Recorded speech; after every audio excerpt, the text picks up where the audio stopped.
Hey, good evening, everyone. I want to wish everyone good health wishes to start off with. But thank you for taking time today to join us for this webinar. This is only the second one we've ever done, so we're still working out some of the kinks, but we do very much appreciate you taking time. Let me first just kind of go through some of the logistics of this call or webinar and how we're going to handle a few things.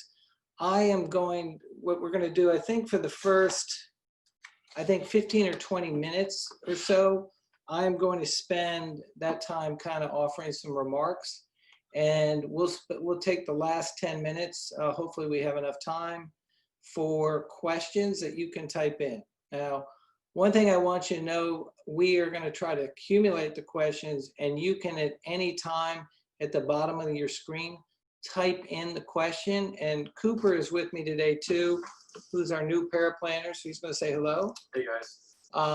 And Cooper is going to try to accumulate the questions so we can answer them in case there were any are repetitive or so forth.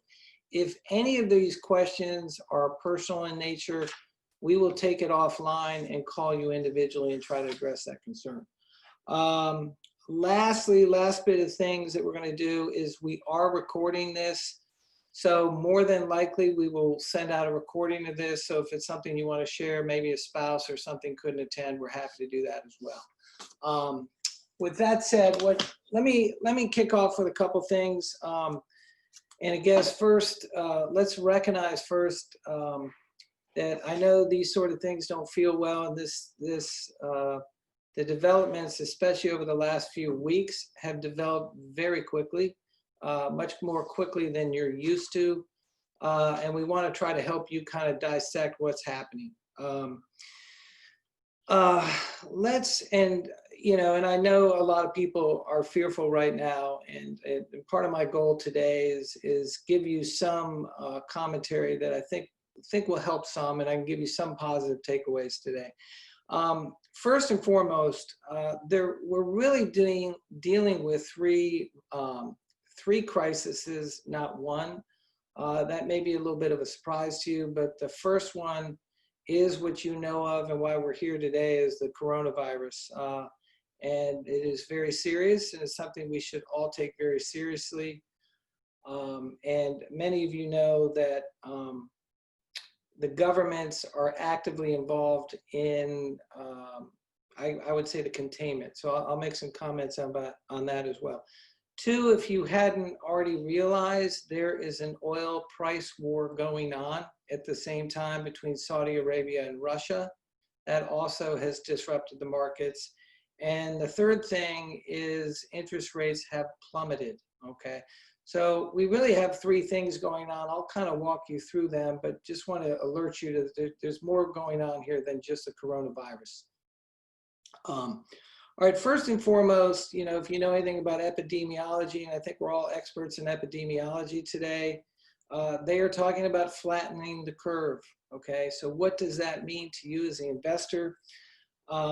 What flattening the curve is what they're trying to do. Instead of having a large spike that overwhelms the healthcare system and results in more deaths, they're trying to flatten this curve. Instead of having this big spiking curve like we saw in Italy. Italy is probably the poster child for what not to do. There was no intervention at all. But the containment is the biggest key to success for this. Now, China, as you may be aware, was aggressive about trying to contain this, and I think the bit of good news, it looks like their cases have peaked, and they're starting to show declining cases in their country. You may have heard that, but this is important too. We're starting to see recovery in some of their economic consumer items, not so much in travel, but we're starting to see those things come back where they go back to restaurants and things like that. South Korea probably took the most aggressive steps and had the shortest cycle, literally 2 weeks, which is pretty amazing.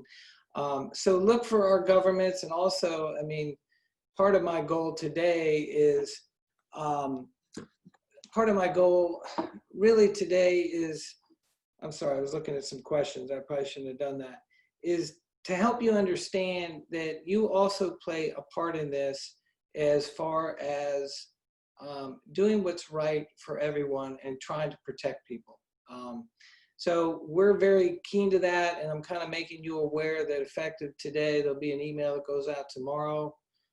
We are not going to do in-person reviews or meetings with clients. Everything will be virtual for a while. I just don't know how long. Okay, so keep that in mind. Now, this is important. Our society has always overcome these, and I want you to know that we're confident that will happen as well, and markets have done as well. All right. This is, if you remember one thing from this meeting today or this call, probably the most important takeaway that you can take. This is very important.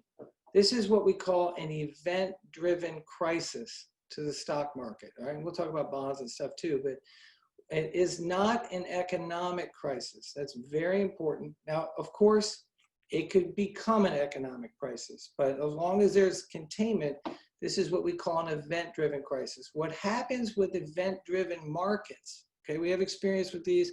This market is reacting no differently than any other event-driven crisis, right? When this happens, and I'll show you some data later, markets tend to go down very quickly, but the recovery is very swift, okay? So, you know, if you're a fisherman, you have to keep your line in the water or you're not going to catch any fish. Or if you're a sports enthusiast, if you get up and leave your seat to go get some food, you're going to miss, you may miss the play that changes the game. So event-driven versus financial, we expect, and again, these are just the latest estimates, we expect 2 very difficult quarters for the economy, all right? That includes the second, well, part of the first quarter, but the second quarter having the most dramatic impact, followed by somewhat in the third quarter with, if things go well, you know, if the containment and they can contain these things and flatten the curve like they want, probably a very swift for recovery, maybe in the fourth quarter, okay? I think I mentioned markets they are kind of reacting. I'll show you some data similar to other bear markets like this. Volatility is high. A lot of people ask me, like, why has there been so much selling and so forth? Well, there's all these algorithmic traders out there. There's computerized trading. There are what we call short-term traders trying to take advantage of the situation. They are driving the volatility of the market right now. Eventually that will subside, but you know, that's why it feels like it's dropping so quickly. All right, these computer algorithms are going through and doing trades without a human being. Okay, let's focus on the good news. Look, and I mean, I know most of you know this, but the economy was in really good shape before we went into this, so that kind of helps you. It's kind of like if you're, you know, we all know that young adults are more likely to survive catching, if they, you know, test positive for this virus. The same is true for an economy. The more healthy it is, the better it can survive it. You know, the older you are, or if it was under financial strain, it would have a harder time coming back. So, you know, we have very low unemployment. Banks, this is so important, are in a very strong position, very unlike 08, 09, if you remember. That's really what got us in a lot of trouble when the real estate market crashed. We do have low interest rates. I did mention that. That's going to help people kind of get over the speed bump. If you're looking to refinance and so forth, these may be good opportunities for you. Energy prices are low, okay?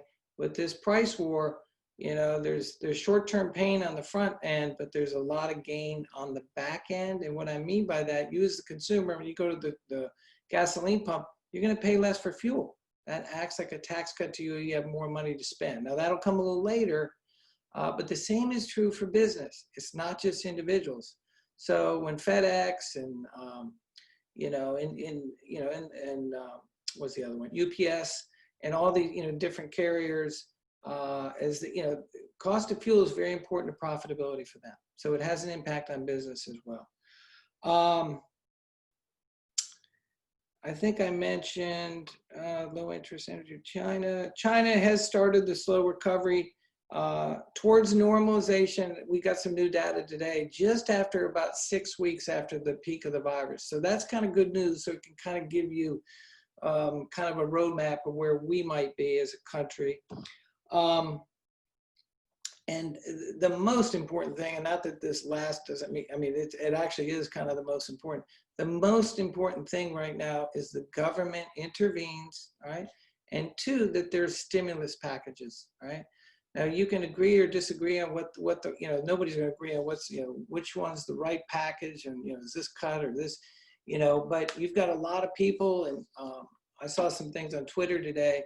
You know, my first job, you know, was, you know, I worked at McDonald's, you know, at 16 years old, you know, and then I worked in a lumber store. But I was an hourly worker, and there are folks also in the hospitality business that are hourly workers, right? And these people need help, and they're living paycheck to paycheck. So what can really hurt an economy is someone like that becomes bankrupt and has no money. So I think that's why you're seeing the government come out with these stimulus plans, things like checks and so forth that they're writing. They're trying to get money. Now the challenge for a government is how quick can you do that, right? It's not always easy to get it done quickly. You may remember the recession of George Bush. I mean, they tried to write some checks and it took like 2 months. So look for that. Hope that thing, you know, comes quickly.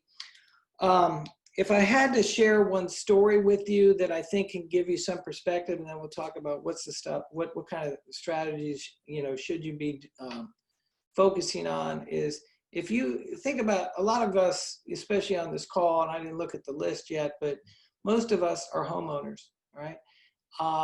And if someone had walked out, you know, walked up to your house every single day and graffiti and spray painted on the garage door a new price for your house every day, and let's say you bought a house that was $400,000, okay, maybe 6 months ago, and you know, somebody, if they spray paint one day, they write 405,000, another day 395. You're like, all right, that's kind of reasonable. But if somebody goes up there and writes, I'm going to give you $325,000 for that house, you're going to kind of balk at that and go, wait, that doesn't really make sense, right? And it's important for you to understand, like, assets, it's not like, and you don't have to sell your house, and two, you're not selling your whole house, right? So I think it's important when you look at your portfolios, everybody on this call has a very well diversified portfolio. It has bonds in it, it has stocks in it, and has real estate, right? There's over 10,000 stocks and 10,000 bonds in every portfolio. You're not selling all those things at one time, okay? So that's important. Now, I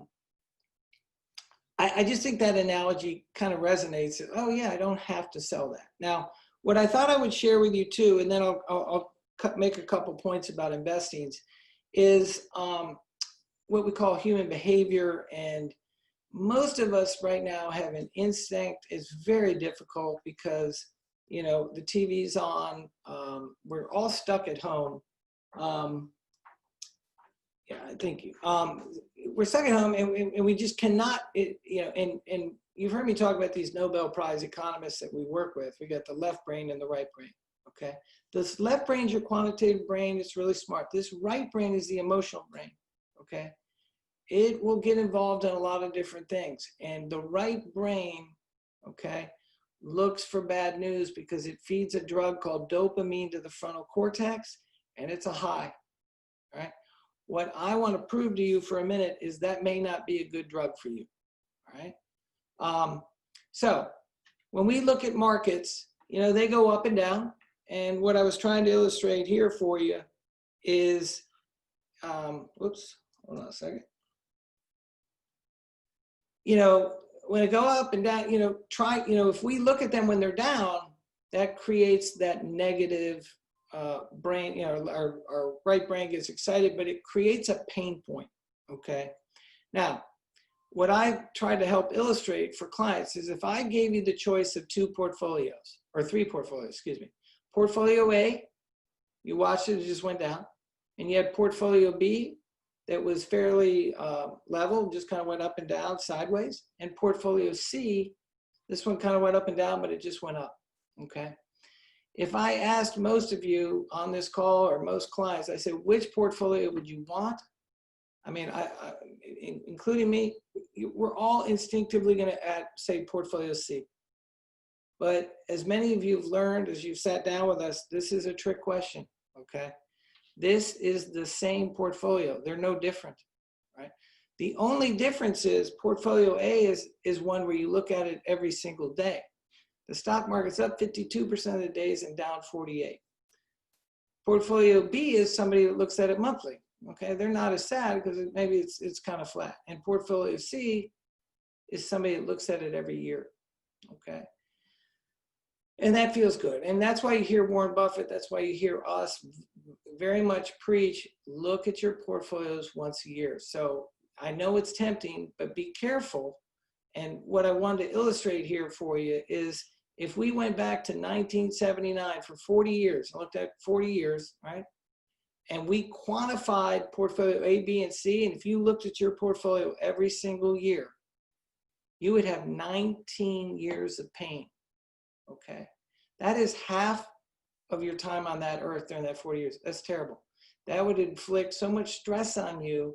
You would have heart disease. It's terrible, right? But, right, some people can say, well, maybe I can look at it monthly. That's a little better. Well, they only experience 14 years of pain, so it goes down. It gets a little better, right? But lastly, what if we looked at it once a year? Now, most of you know this. We sit down 30% of the time, and, you know, it's going to be down. But what does that mean? We had 33 years of happiness. 33 years. And that's what we as advisors and valuing your relationship is trying to help you know, to hold your hand. One way to help you with this happiness is focus on the long term. So what can you do now going forward? I mean, the bottom line is this. Oh, excuse me.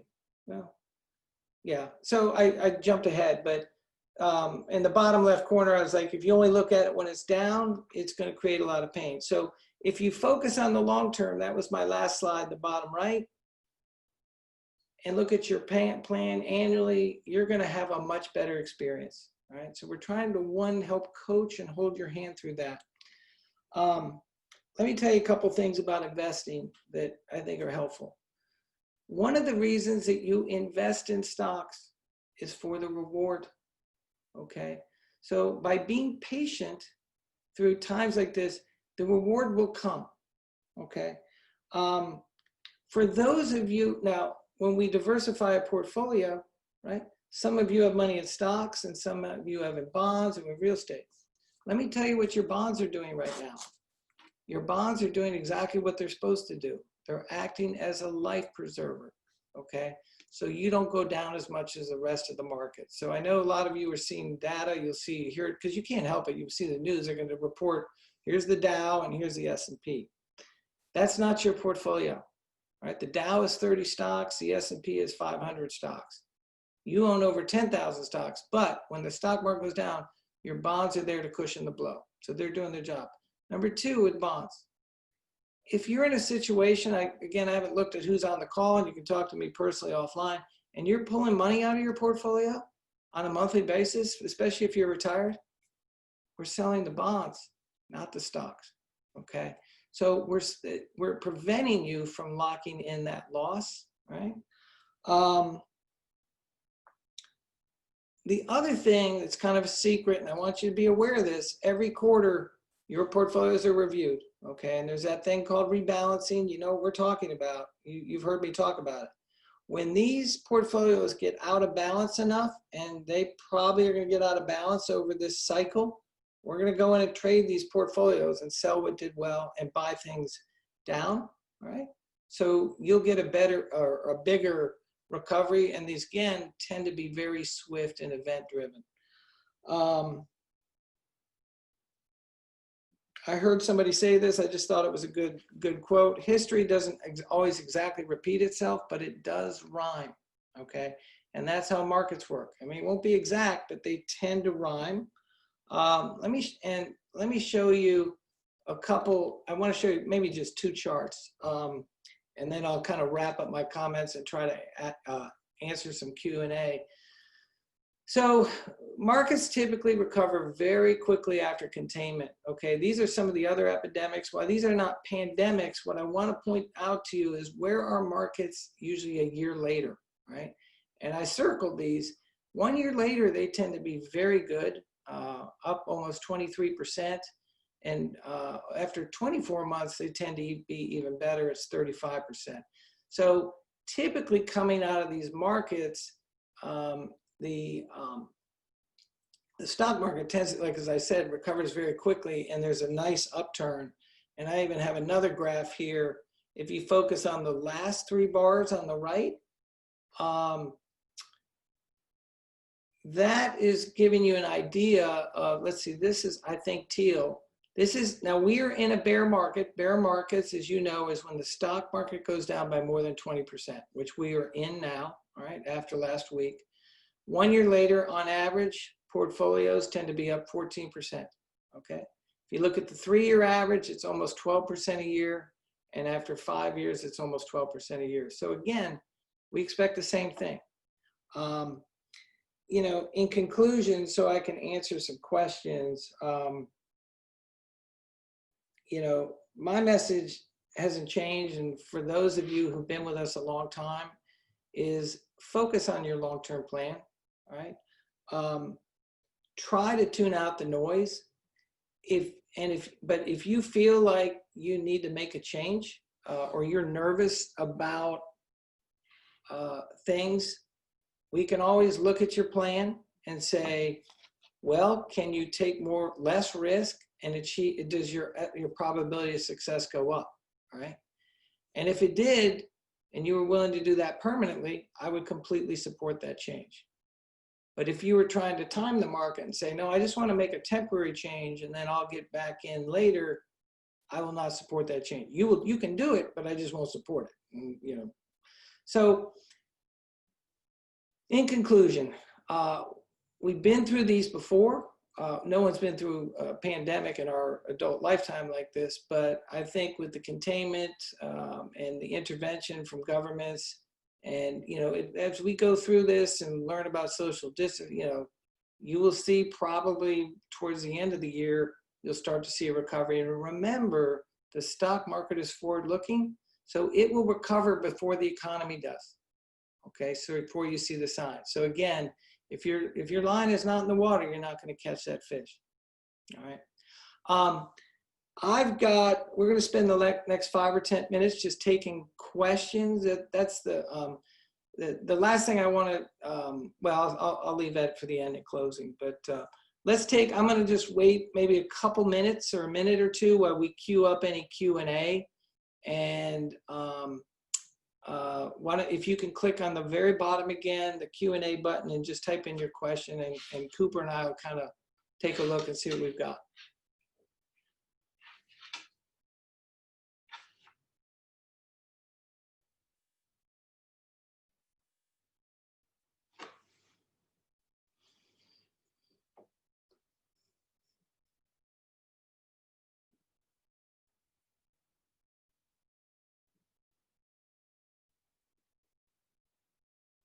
I just noticed as it's getting darker, it's harder to see me, but all right. Okay, I'm getting a couple questions. I'll try. The first one is, I think it came in earlier. That was the one that kind of distracted me a little bit. But you know, somebody asked me, do I have any ideas where the bottom is? The answer to that, and all the Nobel Prize economists, is no one knows the answer to that. Just like if I knew the answer to that, I would have said, well, the top before this correction was 3 or 4 weeks ago, and you have to get that decision right too. So you have to get 2 very difficult decisions right, and believe it or not, I mean, there's always been a handful of persons that got lucky in a certain situation, but it's once, and they found out that they were lucky, and they never repeated. So I would stay away from that. Somebody asked about buying at this time.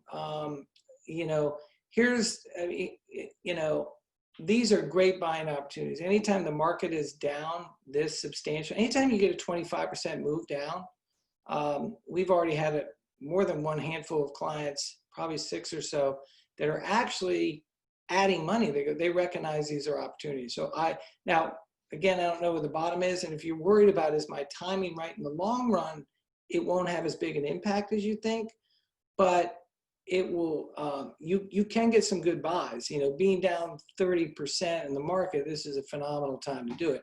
If you're hesitant about putting a lump sum in, what I would suggest is maybe you put half in and then another month or another 6 weeks, another half, dollar cost average over a short period of time.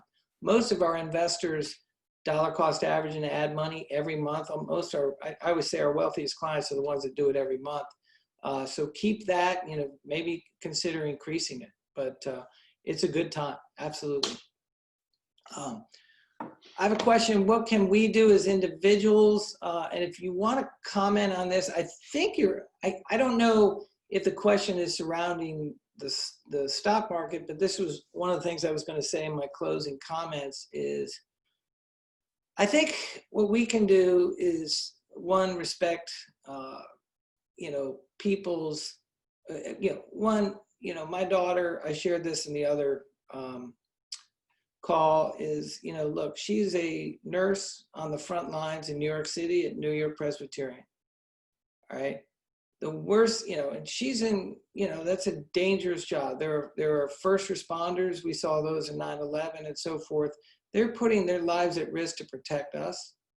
So I think what we can do is respect these restrictions, try to adhere to social distancing as much as you can.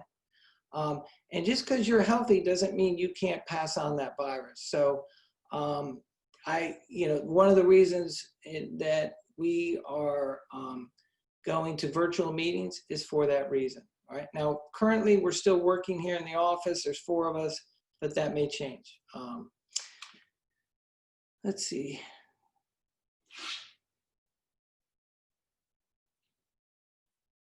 All right. So someone asked again, can you repeat what you said about pulling money out of their portfolios monthly?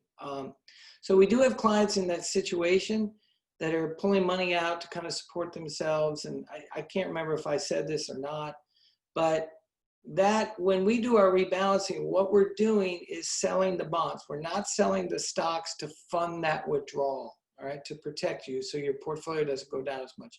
Now, the one bit of advice I can give people, I had one this morning, a client this morning, that same thing, he's pulling some money out, and he said, what can I do? And I said, if you could take out less, if you could do it for, I don't know, 3 months, 6 months, it will help you. It'll help you get on the other side of this.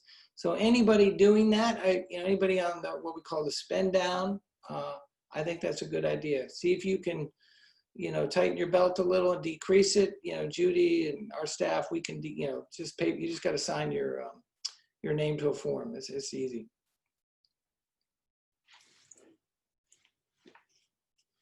All right, I'm going to give it another minute for any other questions. I think that's the last question.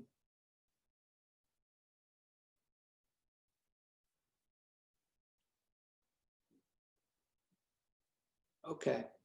Well, let me close my remarks. First of all, I'll say thank you for your time. I know a lot of us are adjusting to different lifestyles right now, a lot of working from home, and I know we're all going stir crazy. And those are, oh, hold on, let me make sure it's not a question. Oh, okay. These are different times, but the most important thing we can do is self-care. Let's take care of ourselves and take care of each other. As you heard me mention, there's going to be a lot of hourly workers and people that are going to need help.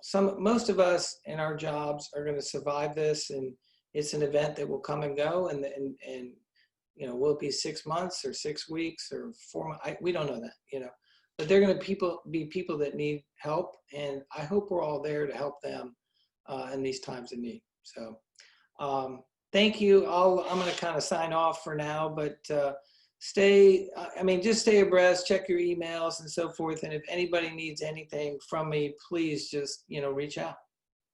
Thanks. Have a great night.